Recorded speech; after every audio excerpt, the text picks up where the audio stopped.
Acompanhe uma notícia urgente. O meio-irmão de 16 anos da adolescente da Flórida, encontrada morta a bordo de um navio de cruzeiro da Carnival, está sendo julgado como adulto. E não só ele está enfrentando uma acusação de homicídio em primeiro grau, como também está sendo acusado de abuso sexual agravado. As autoridades federais julgam Timothy Hudson como adulto. No momento, ele segue em liberdade, não está preso. E estamos analisando o quão rapidamente isso pode mudar com alguns documentos judiciais recém-divulgados. Estamos acompanhando o caso apresentado pela Law and Crime. Eu sou Chris Stewart.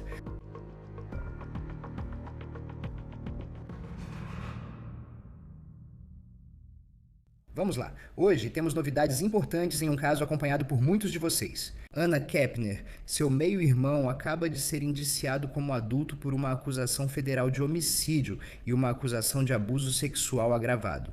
Anna Kepner tinha 18 anos e foi encontrada morta em sua cabine a bordo de um navio de cruzeiro da Carnival em novembro de 2025. A polícia afirma agora que o meio-irmão dela, Timothy Hudson, tem o nome divulgado agora pela primeira vez porque está sendo julgado como adulto.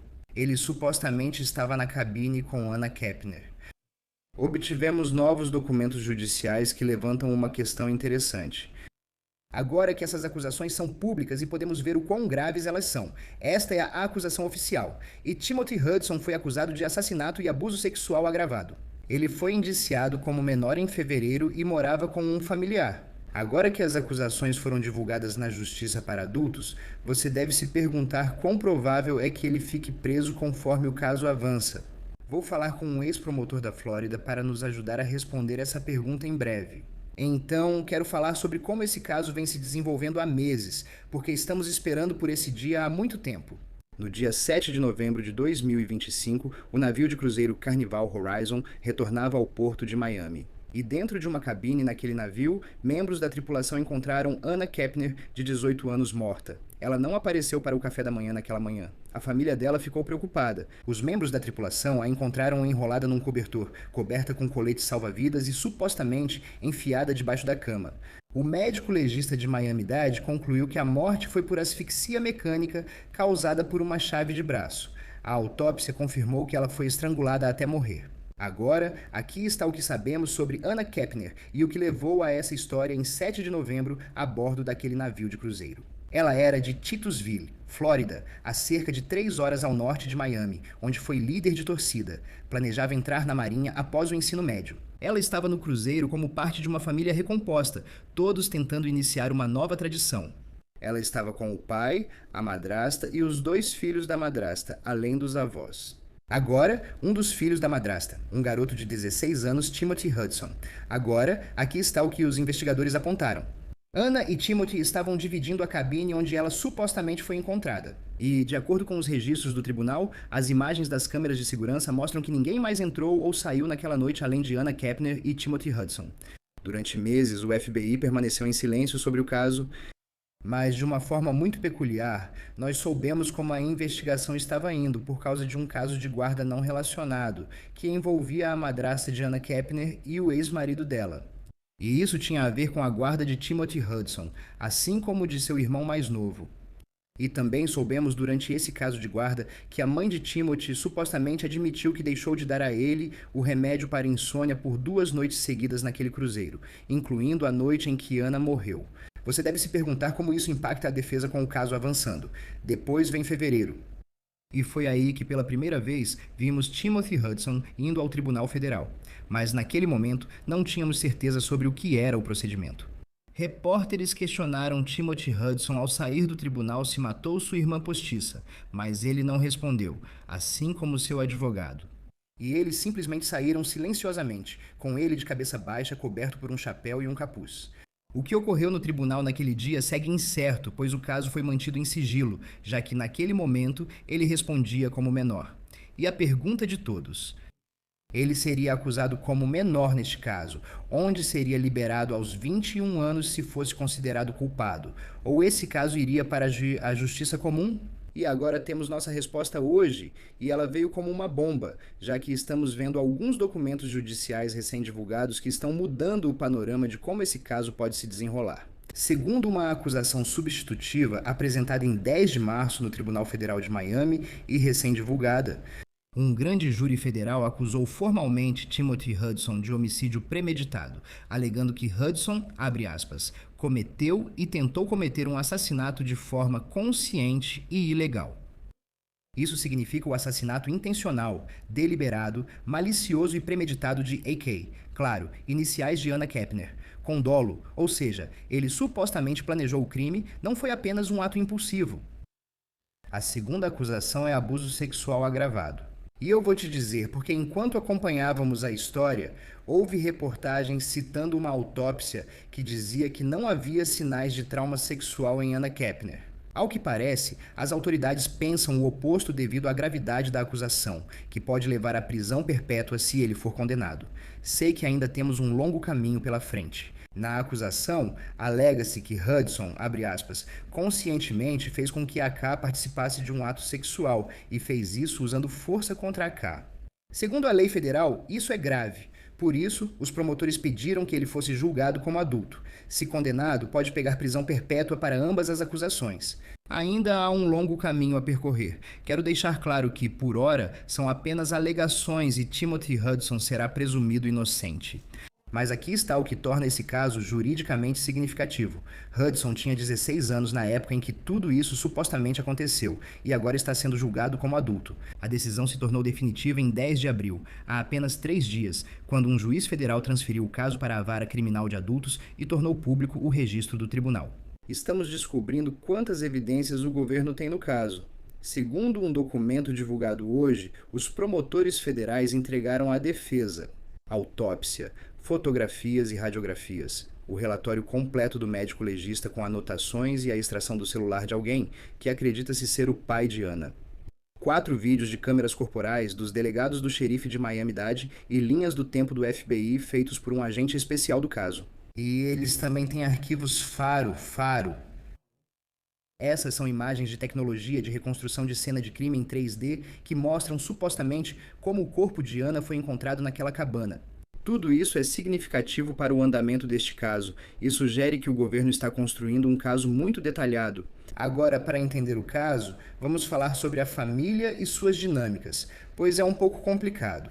Você tem o pai de Anna, Christopher Kepner, que se casou com uma mulher chamada Chantel. E Chantel é a mãe biológica de Timothy Hudson. Então Anna e Timóteo se tornam irmãos postiços por causa desse casamento. Agora, nesse cruzeiro, o grupo familiar incluía o pai da Anna, a madrasta dela, Chantel, o irmão biológico da Anna e os 2 filhos da Chantel.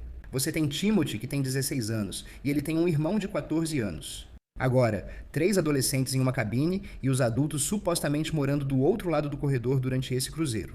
E, de acordo com o depoimento dessa audiência de guarda não relacionada que estamos acompanhando, Chantel confirmou que Anna e Timóteo dividiram aquele quarto juntos. Ela também testemunhou que Timóteo precisava de medicação para TDAH e insônia. Há um comprimido noturno que ele supostamente toma chamado clonidina, e ele supostamente deixou de tomar essa medicação não em uma noite, mas em 2 noites durante o cruzeiro. E isso inclui a noite em que Anna Kepner morreu. Agora, Chantel testemunhou que adormeceu antes de dar esse comprimido para Timóteo. Agora, quanto ao relacionamento entre Anna Kepner e seu irmão postiço, há alguns relatos divergentes. Os avós de Anna, no cruzeiro, contaram à ABC News que Anna e o meio-irmão eram, abre aspas, unha e carne, um verdadeiro laço de irmãos. Mas aí você tem o pai de um dos ex-namorados de Anna, que contou uma história bem diferente para o Inside Edition. Ele disse que Timóteo era, abre aspas, obcecado por Anna. Ele também alega que Timóteo carregava uma faca e afirma que Timóteo uma vez subiu em cima de Anna enquanto ela dormia. E Anna tinha tanto medo de Timóteo, o pai está dizendo que Anna realmente dormia na casa de amigos para evitá-lo. Agora, nós não sabemos qual versão disso é verdadeira.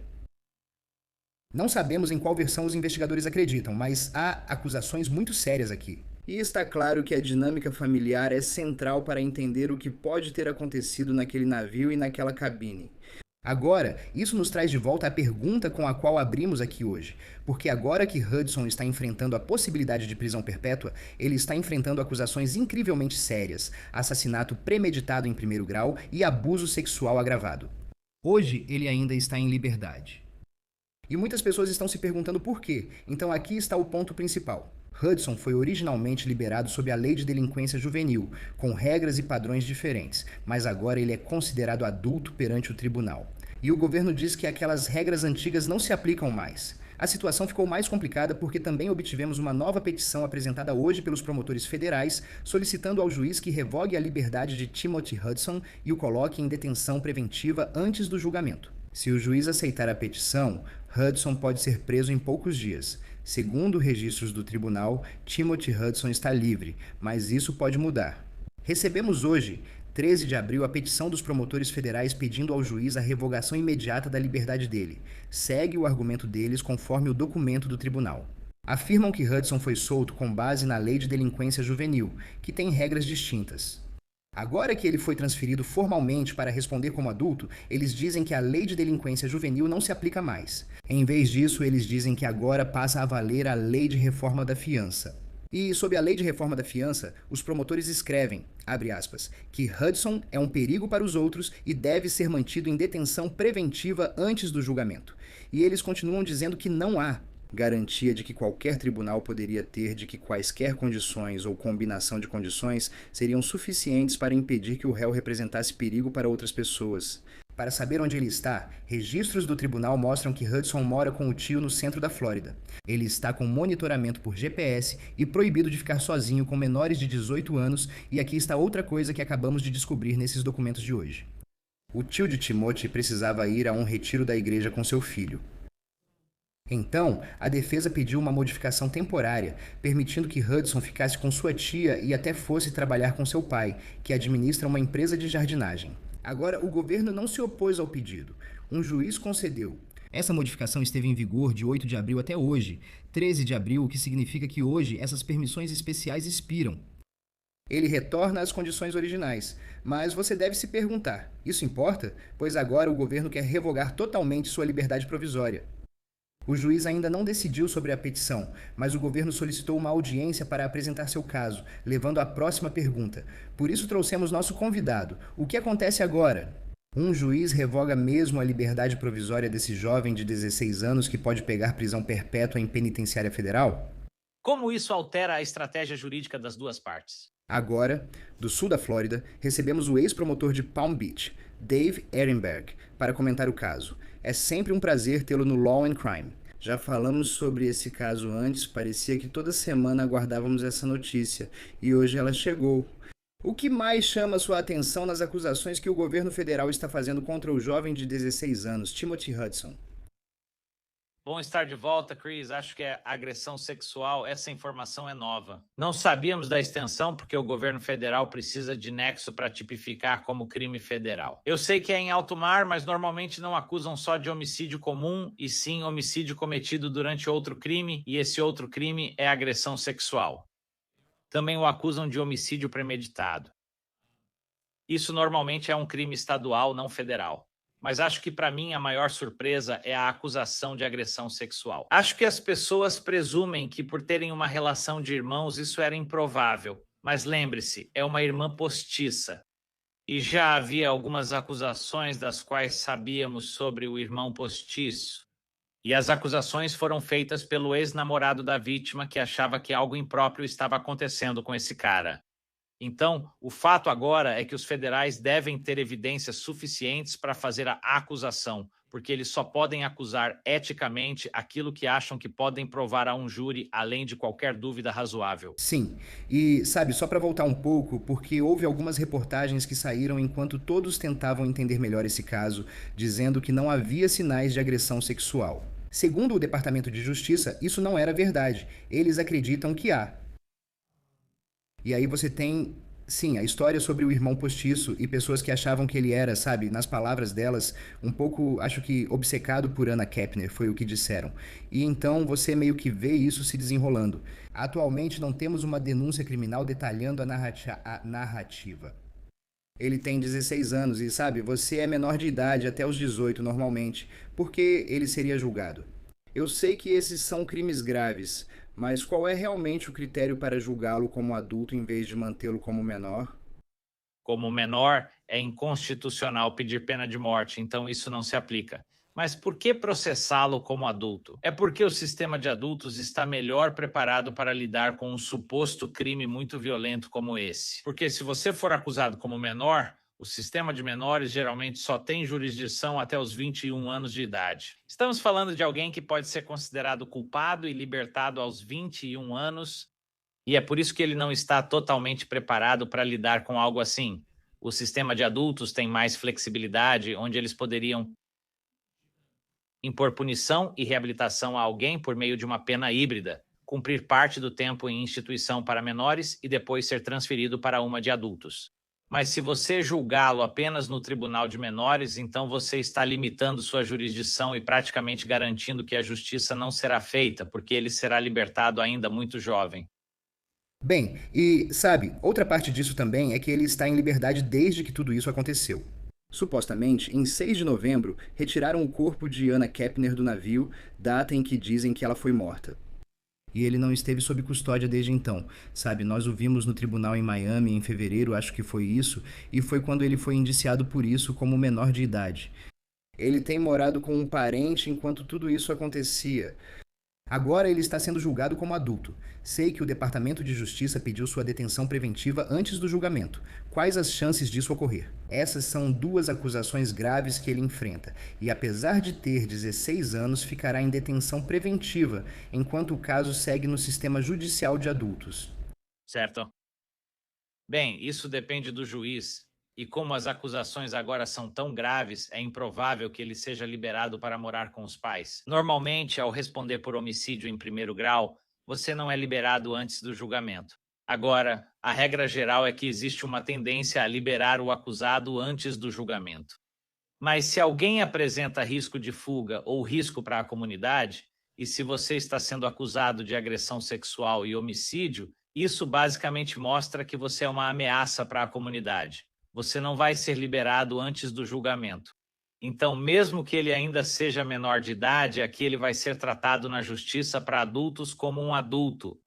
Uma grande diferença entre o sistema judicial federal e um julgamento na Flórida, por exemplo, em Miami-Dade, é a presença de câmeras e o acesso ao tribunal.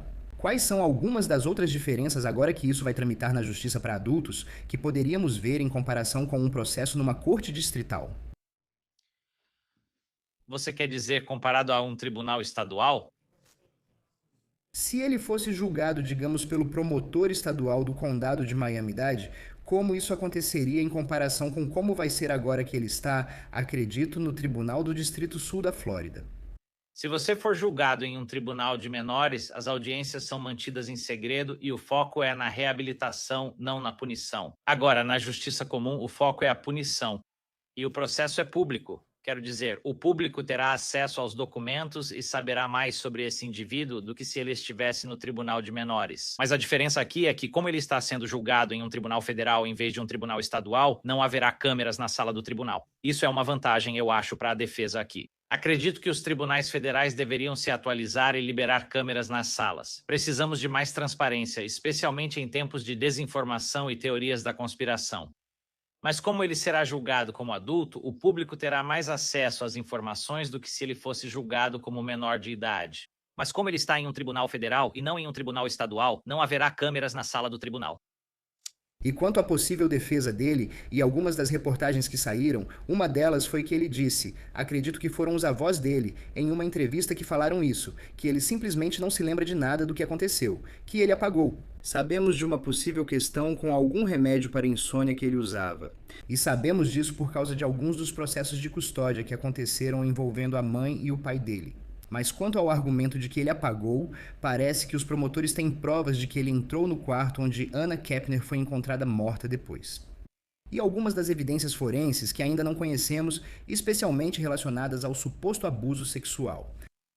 Como essa defesa poderia ser usada, sabe, por qualquer advogado que esteja representando ele? Sim, a defesa destacará circunstâncias pessoais e falta de medicação. Mas a lei analisa a totalidade das provas. Então, provavelmente teremos um julgamento de 7 dias aqui, ou seja, é quando a promotoria vai apresentar milhares de páginas de provas. Eles baixaram dados de celulares, vão ter depoimentos de testemunhas. E eles vão mostrar não só que há provas de premeditação, mas também vão mostrar as ações dele depois, quando tentou encobrir seus rastros, ele tentou esconder o corpo. Coisas assim mostram que isso não foi um erro, não foi porque os remédios deram errado, foi porque ele planejou e depois tentou esconder. Então vai ser difícil para ele evitar isso. Mesmo que convença o júri de que não houve premeditação, ele também responde por homicídio durante a prática de outro crime grave. Homicídio durante a prática de outro crime grave é quando você mata alguém durante outro crime, e esse outro crime seria a agressão sexual. Você não precisa de premeditação para que esse cara receba prisão perpétua. Eu sei que houve relatos de que ele foi ao hospital depois, e isso foi dito pelos avós dele em uma entrevista. Acho que foi para a ABC News. Assim, muitas informações sobre o andamento da investigação, baseadas no que eles sabiam, já eram públicas. Ele foi ao hospital, ele foi avaliado, e então ouvimos que a mãe dele admitiu supostamente não ter dado o remédio para a insônia que ele tomava na noite em que tudo isso aconteceu. O fato de que ele ainda está enfrentando essas acusações, o que isso te diz sobre o trabalho que os investigadores fizeram ao longo do processo, analisando a saúde mental dele, verificando se ele foi diagnosticado com alguma coisa? E aqui estamos nós. Ele ainda está enfrentando uma acusação incrivelmente séria pelo que ele supostamente fez naquele camarote. Eu acho que o celular teria sido importante. Sabe, eles extraíram dados do celular desse indivíduo e de outras pessoas para ter um panorama completo do que estava acontecendo. E eu acho que essas evidências digitais podem ter fornecido alguma prova de que houve planejamento, houve intenção. Os históricos de busca são importantes. O que ele estava pesquisando antes? Com quem ele está conversando? O que ele disse depois?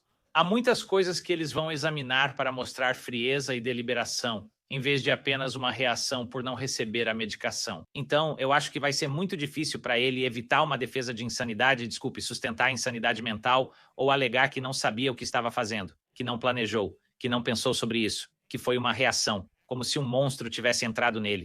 Acho que isso vai ser difícil porque, uma vez que você começa a encobrir seus crimes, não parece mais que foi algo tão espontâneo. Uma vez que você começa a encobrir seus rastros, então parece que isso foi planejado. Como advogado de defesa, você considera o dia de hoje surpreendente, já que ele foi indiciado por assassinato em fevereiro? Você já sabia de tudo naquele momento.